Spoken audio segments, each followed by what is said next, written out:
Bonjour à tous et à toutes et soyez les bienvenus dans ce journal. Voici les titres de ce dimanche 14 janvier 2024.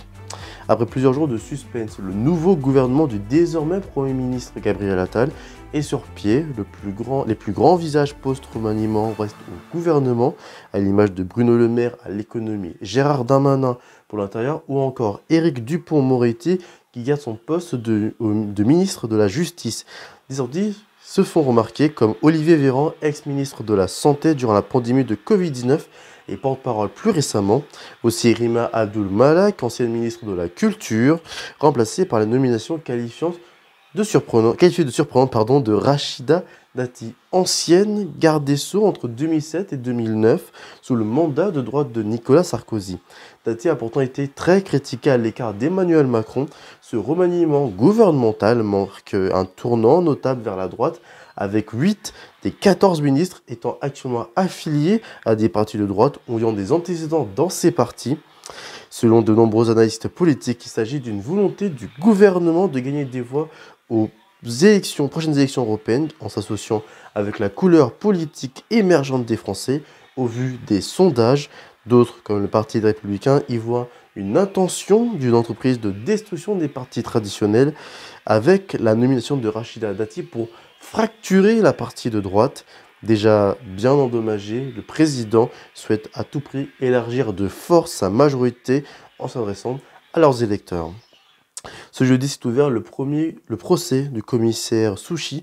Il était aux commandes du maintien de l'ordre le 23 mars 2019 à Nice, lorsqu'il a demandé aux policiers de mener une charge contre un groupe de gilets jaunes afin de les disperser. Lors de cette charge, une des manifestantes, Geneviève Leguet, 73 ans, avait chuté contre un plot de fer. Gravement blessée à la tête, elle était transportée d'urgence à l'hôpital. Sa blessure lui aura valu 4 mois d'interruption temporaire de travail. Une enquête de l'IGPN a conclu que l'ordonnée pour le commissaire Souchi était disproportionnée. Son procès s'est donc ouvert ce jeudi et s'est poursuivi vendredi. Le procureur a requis une peine de 6 mois d'emprisonnement avec sursis. C'est maintenant au juge de trancher. Le verdict sera rendu le 8 mars. Ça s'est passé le vendredi 5 janvier 2024 où 171 passagers d'un vol intérieur aux États-Unis ont vécu une expérience terrifiante.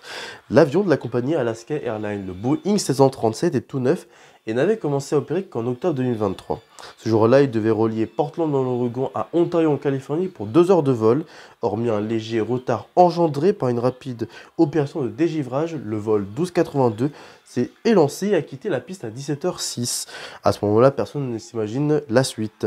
Alors qu'il circule à 5000 mètres d'altitude, une porte de l'avion s'est détachée de l'appareil, laissant un trou de plus d'1 mètre de large donnant directement vue sur le vide.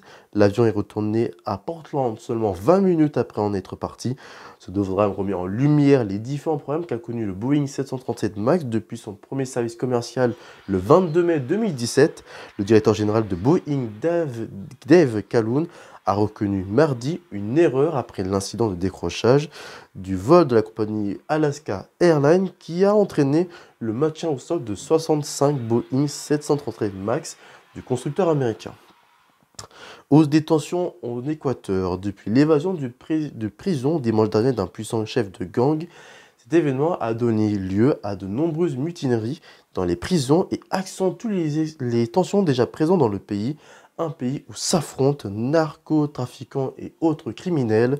Depuis l'évasion du plus gros trafiquant de drogue du pays, l'Équateur a connu plusieurs prises d'otages de policiers et de journalistes, ainsi que de nombreux règlements de comptes dans la rue. L'état d'urgence a été décrété, un couvre-feu est donc désormais en vigueur dans le pays et plus de 20 000 militaires ont été déployés sur tout le territoire équatorien. À Taïwan, le candidat du Parti démocrate progressif, Lai Ching-te, a remporté samedi 13 janvier la présidentielle sur l'île avec 40,2% des suffrages. Son principal opposant Hu Yu-i, 66 ans, candidat du Kuomintang, avait obtenu 33,2% des votes selon ce décompte de la commission électorale centrale et qui lui est favorable à un rapprochement avec la Chine. Le troisième candidat, Koo Wen-je, 64 ans, du Petit Parti populaire taïwanais et qui se présente comme anti-établissement, était donné troisième avec 25,3%. Le nouveau président a été décrié par la Chine comme un grave danger en raison de ses positions en faveur de l'indépendance.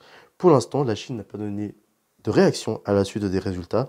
Toute la semaine, Pékin a accentué sa pression diplomatique et militaire avec 5 ballons chinois qui ont franchi la ligne médiane séparant l'île de la Chine, ainsi que 10 avions et 6 navires de guerre repérés, selon le ministre taïwanais de la Défense.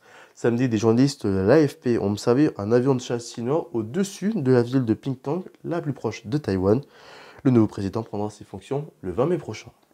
La tension continue de monter en mer Rouge. De nouvelles frappes américaines ont été menées au Yémen contre des installations militaires des Houthis, un groupe rebelle islamique chiite accusé d'avoir mené des attaques contre la marine marchande en mer Rouge en signe de solidarité avec les Palestiniens de Gaza. Le chef de l'ONU demande à toutes les parties d'éviter l'escalade après les frappes américaines et britanniques contre les Houthis.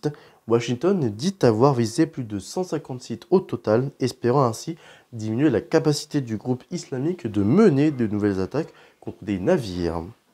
On finit cette édition par un rappel pour Parcoursup. En effet, la plateforme pour effectuer les démarches pour candidater dans l'enseignement supérieur ouvrira ses portes le mercredi 17 janvier 2024. Les lycéens de classe de terminale doivent s'inscrire sur le site et formuler leurs vœux pour la première année de l'enseignement supérieur qui aura lieu à la rentrée de septembre et auront la possibilité de formuler différents vœux jusqu'au 14 mars, puis les valider jusqu'au 3 avril. Ensuite, une attente de presque 2 mois, le temps que les établissements répondent aux demandes.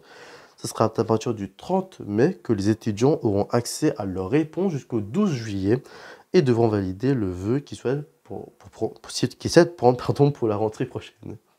Et voilà qui met fin du coup à ce journal. Merci de l'avoir suivi. L'info continue sur focuslemedia.fr ainsi que sur le compte X @focus_le média. On se retrouve la semaine prochaine, même jour, même heure. Passez une bonne soirée sur Focus. Ciao.